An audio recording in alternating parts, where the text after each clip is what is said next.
여러분 안녕하세요. 오늘 이 시간에는 후삼국시대와 고려의 후삼국 통일 과정에 대해서 살펴보도록 하겠습니다. 후삼국시대라고 삼국시대는 들어봤지만 후삼국시대는 처음 들어보는 학생들이 많을 것입니다. 이 당시에 신라라는 나라가 영토가 아주 작아졌지요. 옛날에는 요 정도 전체가 통일신라였는데 이제는 이 정도로 줄어들었습니다. 그리고 옛날 백제 땅에 후백제가, 그리고 옛날 고구려 땅에 후고구려가 세워졌습니다. 그러면서 셋이 엄청 대립하고 갈등을 겪으며 결국은 어느 나라가 통일을 하거든요. 아무튼 이래서 삼국시대였고 나중에 삼국시대라 해서 후삼국시대라고 합니다. 그럼 후삼국시대는 우선 첫 번째 후백제라는 나라가 900년에 건국이 됩니다. 후백제를 세웠던 사람은 견훤이라는 사람입니다.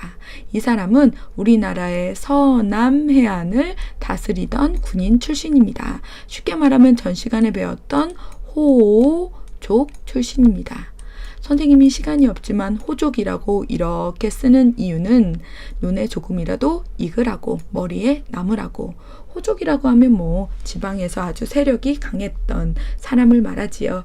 그래서 이 견훤이라는 사람이 우리나라 서남해안 그 지역을 기반으로 삼아서 완산주, 지금의 전주 지역 비빔밥으로 유명한 그 지역에 도읍을 정하고 후백제를 세웁니다. 실제로 선생님이 작년 겨울에 전주에 가서 한옥마을도 가고 동물원 가서 아이랑 신나게 놀고 그랬는데, 이렇게 전주 옆에 완산이라고 있는데 그 지역을 가니 견훤에 관한 유적지가 상당히 많았습니다. 그래서 여기가 후백제의 땅이었구나. 우리는 전주라고 하면 비빔밥만 생각하지만 이 지역이 바로 견훤이 신라의 그러니까 백제의 원수, 즉 신라를 깨부수기 위해서, 복수하기 위해서 세운 나라구나. 그거를 좀 보고 왔습니다. 아무튼 이 지역은 여러분 알까요? 전주하면 비빔밥, 밥, 쌀, 그러니까 쌀 농사가 잘 되는 지역입니다. 그래서 곡창 지역, 우리나라의 곡식 창고 지역, 곡식이 많이 난다는 뜻이지요. 여기를 확보하고 능력에 따른 인재를 등용하며 중국과 일본 교류하고, 그러면서 철천지 원수 신라를 끊임없이 공격하였습니다. 후백제는 견훤이 세웠지요. 여러분, 견훤이라는 말의 뜻은 들짐승 날짐승이란 뜻입니다. 그런데 어느 부모가 세상에 자기 자식을 들짐승아, 이런 짐승아 이렇게 부르겠습니까? 이거는 그 부모가 붙인 건 아니고 나중에 이 견훤을 물리치고 권력을 잡은 그 사람이 자신의 라이벌을 낮추어서, 그러니까 디스했다고 생각하면 되지요. 이런 들짐승, 날짐승 하면서. 이제는 후백제 이후로 후고구려에 대해서 보겠습니다. 후백제는 900년, 후고구려는 901년에 건국이 되었습니다. 누구에 의해서? 신라 왕족 출신인 궁예에 의해서. 궁예는 여러분 발음을 잘 해보면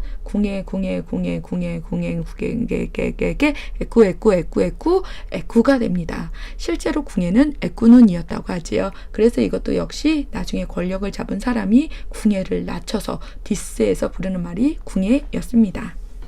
이 사람은 양길이라는 호족의 부하였는데 스스로 다시 자립을 하여 왕건이라는 사람과 중부지역, 이 중부지역의 호족을 세력 기반으로 해서 송악, 그러니까 지금의 개성지역에 도읍을 정하였습니다. 그리고 철원이라는 지역으로 다시 도읍을 옮기고, 그 다음에 나라 이름을 마진 아니면 태봉 이렇게 바꾸고, 그 다음에 신분보다 능력 중심의 인재를 쓰고, 그 다음에 중국이나 거란과도 교류를 하면서 발전을 하였습니다. 참고로 이 궁예 밑에서 왕건이 있었는데 가면 갈수록 궁예가 좀 포악하고 험악한 정치를 했다고 하지요. 그래서 자신에게 옳은 얘기를 하는, 직언을 하는 자기 부인을 쇠몽둥이로 때려 죽이고, 그 다음에 그걸 말리던 두 자녀를 같이 때려 죽이고, 그 다음에 이 사람은 자신이 전 시간에 배웠던 미륵불, 내가 미륵불이다, 미래에 붙여인 미륵불이다 라고 주장하면서 사람들을 혼란스럽게 했고, 그러면서 관심법이라고 해요. 나는 사람의 마음이 보인다. 너 지금 나한테 반항하려고 하고 있지? 너 지금 나에게 개기려고 하고 있지? 하면서 죽이기도 하고, 그래서 점차 공포스러운 정치를 했기 때문에 결국은 나중에 호족들에 의해서 내쫓김을 당합니다. 반면에 왕건은 마음속에 칼을 갈고 있었던 사람입니다.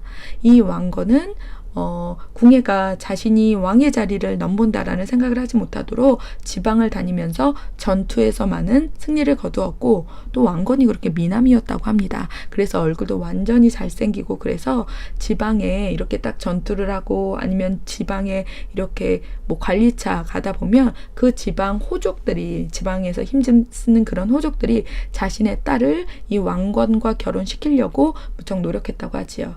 반대로 왕건도 그 지방 호족들의 딸과 결혼함으로써 사이를 돈독하게 좋게 만들므로써 자신의 정치적인 그런 밑바탕을 잘 다져갔다고 합니다. 그래서 왕건의 부인은 29명인가 됐다고 하지요.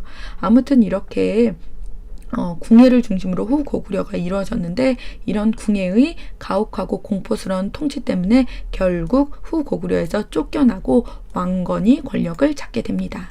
신라 같은 경우는 세력이 점차 약화돼서 아주 땅이 요만큼 정도만 남게 되지요. 자, 여기 지도를 보면 깨끗하게 봅니다. 후고구려 있고요. 후백제 있고 신라 있습니다. 그래서 우리는 이 시기를 후삼국시대라고 부릅니다. 후백제는 견훤이, 후고구려는 궁예가, 그리고 신라. 그래서 견훤과 궁예는 호족, 지방 세력을 잘 받아들여서 세력을 키워서 나라 후백제와 후고구려를 세웠습니다. 자, 그러면 이런 후백제, 후고구려, 그리고 신라가 어떻게 하나의 나라로 통일되어 가는지 그 내용에 대해서 살펴보도록 하겠습니다. 자, 우선 고려가 918년에 건국이 됩니다. 자, 궁예는 실정, 그러니까 정치를 너무 못한다라는 뜻입니다. 자신은 미래의 부처다라고 주장하면서 정치를 그지같이 하게 되지요. 결국 신하들, 지방 후족들이 이런 궁예를 내쫓고 왕건을 왕으로 추대하게 됩니다. 자, 나라 이름은 고려, 그리고 수도는 송악, 지금의 개성으로 정하지요. 자, 우선 스타트를 끊습니다. 고려가 건국된다 918년, 그리고 수도를 옮긴다 어디로? 송악으로 919년. 자, 우선 고려라는 나라가 먼저 세워졌습니다. 그리고 나서 발해가 이런저런 이유로 926년에 멸망합니다. 그래서 발해에서 나는 당나라는 가기 싫어요. 나는 어디로 갈까요? 고려로 가야겠다 하면서 고려로 많이 사람들이 넘어오게 되고, 그래서 발해에서 넘어온 사람들을 이 고려는 잘 받아줬다고 하지요. 자, 그리고 나서 세 번째로 신라가 투항하게 됩니다. 이건 무슨 얘기냐? 935년에 이 당시에 신라의 왕이 경순 왕입니다. 그리고 그 전의 왕이 경애왕이라고 하지요.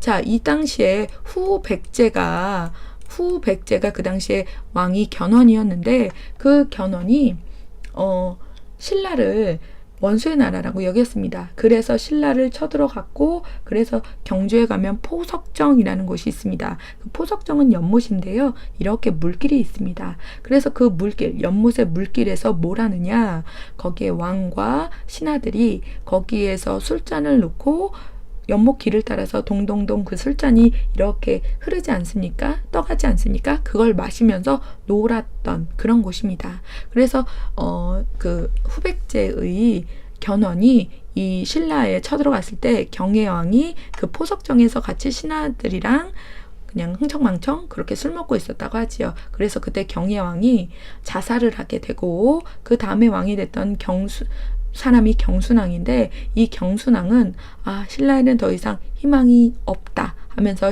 경순왕은 고려에 항복을 하게 됩니다. 그럼으로써 신라는 결국 멸망하게 되지요. 자, 신라가 항복하면서 멸망했습니다. 그 다음에는 이제 남은 게 후백제입니다. 선생님, 후고구려는 어디 갔나요? 후고구려의 궁예가 내쫓겨지고, 그리고 왕건이 왕이 되고, 그래서 고려가 세워지지 않았습니까? 그래서 후고구려가 고려가 되는 것이고요. 자, 이제 후백제 남았습니다. 후백제는 견훤이 세웠다고 했는데 그 견훤한테는 아들이 10명이 있었습니다.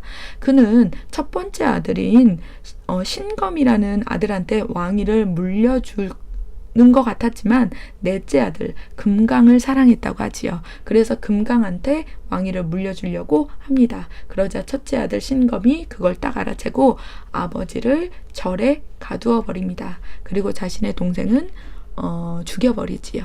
그렇게 되자 견훤이 너무나 화가 납니다. 절에 갇혀 있으면서 안 되겠다. 후백제의 견훤이 어디로 투항을 하냐면 고려, 자신의 라이벌이었던 고려에 귀순을 하게 됩니다. 귀순이라는 말은 순순히 항복한다라는 뜻이거든요. 그때 견훤과 그 다음에 고려의 왕건은 그 전에는 완전히 라이벌이었지만 고려의 왕건은 그래 견훤 너도 내가 아주 융숭한 대접으로 따뜻하게 받아주지 하면서 관직과 땅을 주었다고 합니다. 자, 이런 모습을 보자 지방 호족들이 와, 우리 왕건은 정말 자신의 라이벌, 자신의 적도 이렇게 널리 포용하는구나 하면서 더 인기가 치솟아졌다고 하지요. 자, 견훤이 결국은 고려에 귀순을 하고 그 고려군이 후백제를 공격하러 올 때 그 견훤이 또 앞장서서 왔다고 하지요. 후백제에는 견훤의 아들 신검이 있었고 고려 군대에는 견훤이 앞장서 왔고 그러니까 견훤의 아들 신검이 맞닥뜨리는 상황입니다. 후백제가 싸울 힘이 있었을까요? 아니, 없었습니다. 자신의 아버지와 싸울 수는 없지 않겠습니까? 그래서 결국 후백제도 흐지부지 망하게 됩니다. 그러면서 신라 망했고 고려 있고 후백제 망했고 그래서 고려가 후삼국을 통일합니다. 그게 바로 936년. 그래서 새로운 정치 참여 세력이 확대되게 되고 새로운 민족 통일의 모습, 새로운 문화의 토대가 마련되게 됩니다. 지도를 통해서 보면 우선 고려가 건국이 되고 그때 그 왕은 왕건, 수도를 개성으로 옮깁니다. 그리고 그 다음에 발해가 망한 다음에 발해에서 남겨진 사람들이 고려로 넘어오게 되고 신라 경순왕은 고려로 항복하게 되고 그 다음에 후백제 견훤이 아들 신검의 모습에 너무나 화가 나고 그래서 결국 고려로 귀순하게 되고 그래서 후백제에 남았던 그 견훤의 첫째 아들은 결국 싸웠지만 지게 되고 결국은 멸망하게 됩니다. 그래서 후삼국이 통일되게 됩니다. 자, 오늘 후삼국 시대와 그 다음에 전반적인 통일 과정에 대해서 쭉 살펴봤습니다.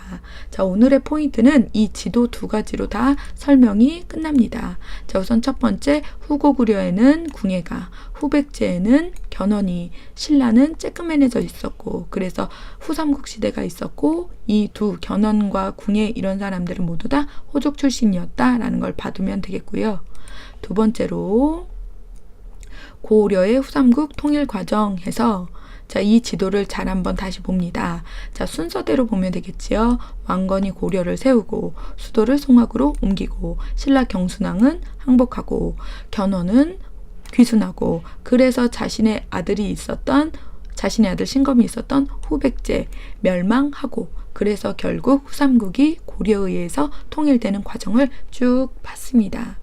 역사에서 어떤 사람은 승자가 됐고 어떤 사람은 패자가 됐고 어떤 사람은 처음에는 세력이 강했으나 확 망했고 어떤 사람은 숨죽여 있었으나 나중에 크게 나라를 세우고 어떤 사람은 아버지에게 칼을 겨누고 자신의 동생을 죽이기도 하고 역사에는 이렇게 다양한 선택이 있고 다양한 삶의 모습이 있고 그래서 한 나라의 역사가 이렇게 바뀌어가는 모습을 여러분은 보았습니다. 수업 시간에 보도록 하겠습니다. 여러분 수고하셨습니다.